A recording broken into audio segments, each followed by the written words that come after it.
My name is Ruby Chimerica. I live in the village of Basketry here on the Hopi Reservation. I love to live out here because everything that the Creator has given me and my people out here, I wouldn't trade it for anything in the world. I can walk 2-3 miles from my house and I'll come to the material that I need.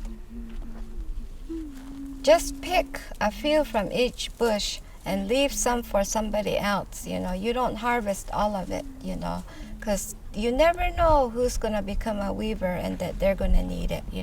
For me, when I go out there, if I don't take cornmeal, or if I don't take a little bit of biki or some kind of food offering, then I always sing.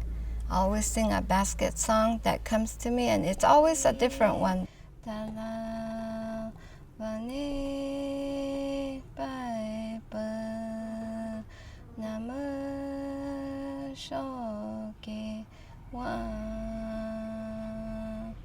The basket weaving songs are usually about the plants that you see when you're going to go out there, or sometimes they're called admonishing songs to tell the people how we should live as Hopis.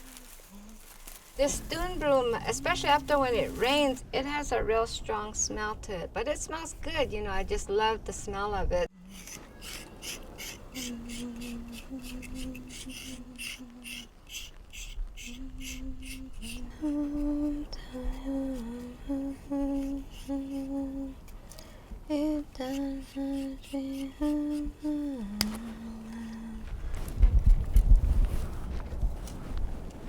Growing up, I saw my grandmother always weaving.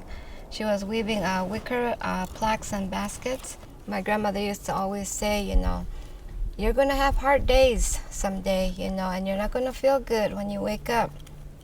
And you might not feel well about, whatever.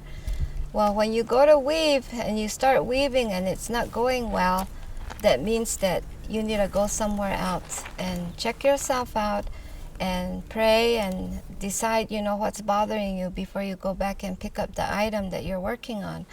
So now I really do that, and it's really true that the material won't work for you if you're upset. And when you're weaving with the plants and you're in tune with them, I always say, they have their own minds, or, what they want to be. And so sometimes if you're trying to weave a flat one and it doesn't want to stay flat, that means it wants to be a basket. So you can't fight with the material, because if you fight with the material, then the basket weaving doesn't come out like what it really wants to be. It's important that we weave, because we're weaving people's lives, we're weaving prayers into people's lives, and the hope that we have for the children is what I always say when I'm weaving. So it's very important that people learn how to weave.